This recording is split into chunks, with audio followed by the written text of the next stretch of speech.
All across the American landscape, there are these silent witnesses, places that boomed and then, just as quickly, went bust. We're talking about thousands of towns, once buzzing with life, that are now just gone.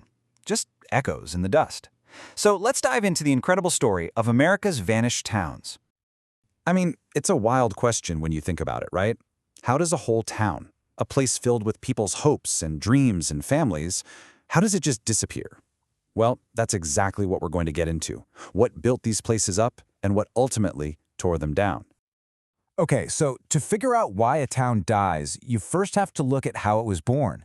And for most of these places, it all started with a flash of excitement, a huge rush of opportunity. It was all about the boom. That promise of fortune? It was like a giant magnet. You had people just flooding west for gold and silver. Then, as the railroads expanded, boom, new towns would pop up all along the tracks, becoming these critical hubs for trade. And at the same time, you had waves of farmers pushing into brand new territories, all of them just looking for a shot at a better life. And listen, these weren't just some dusty, temporary camps. No way. We're talking about real communities that sprang up. It felt like almost overnight.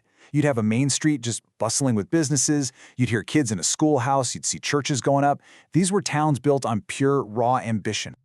The speed of this whole boom and bust thing, it's just staggering. I mean, look at Rhyolite, Nevada. It gets founded in 1904 on a gold strike. Just 3 years later, it's got 3 banks, a couple of churches, and get this, an opera house. But then, by 1916, that's only 12 years from start to finish, the power's cut, and the town is a ghost. Just like that. So, that's the million-dollar question, right? What went wrong?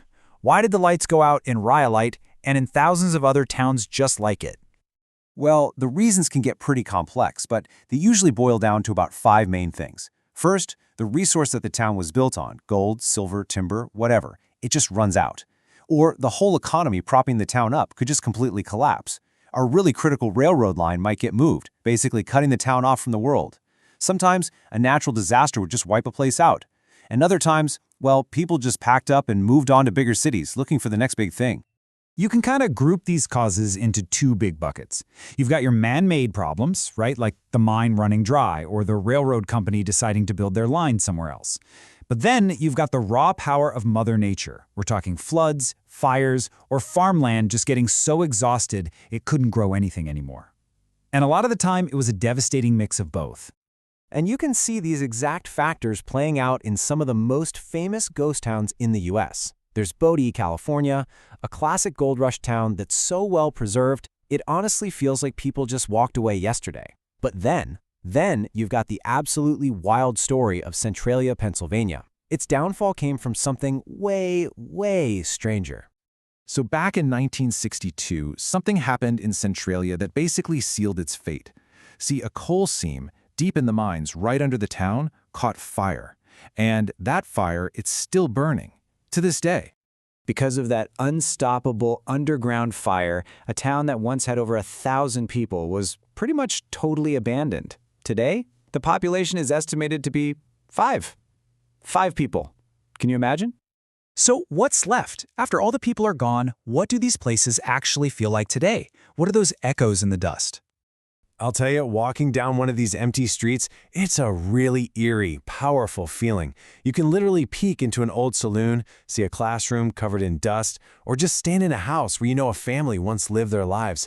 Every single building is a silent witness, and each one has its own story to tell.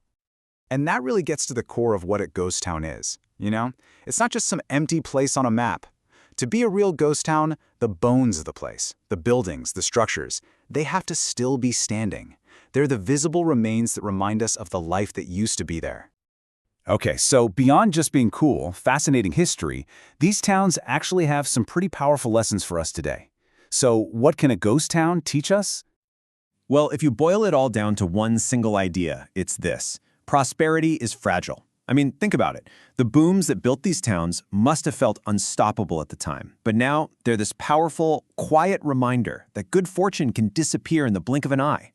First off, these towns show us just how much a community depends on its resources and its infrastructure, whether that's a mine or a railroad. They're also a wake-up call that history isn't just in books. It's real, it's tangible, and it can literally crumble away if we don't try to preserve it.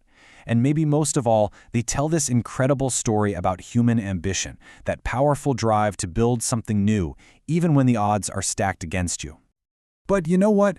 The stories of these places aren't totally over. In a way, they have a second life. They draw in historians, photographers, and just curious travelers like you and me, people who want to connect with that past. And by doing that, they keep the memories of these vanished towns alive for a whole new generation. Which brings us to one last big thought. When you look at how these towns rose and fell, how they were built on the resources and the tech of their time, it really makes you wonder, doesn't it? What are our towns built on today? And 100 years from now, what stories will they leave behind?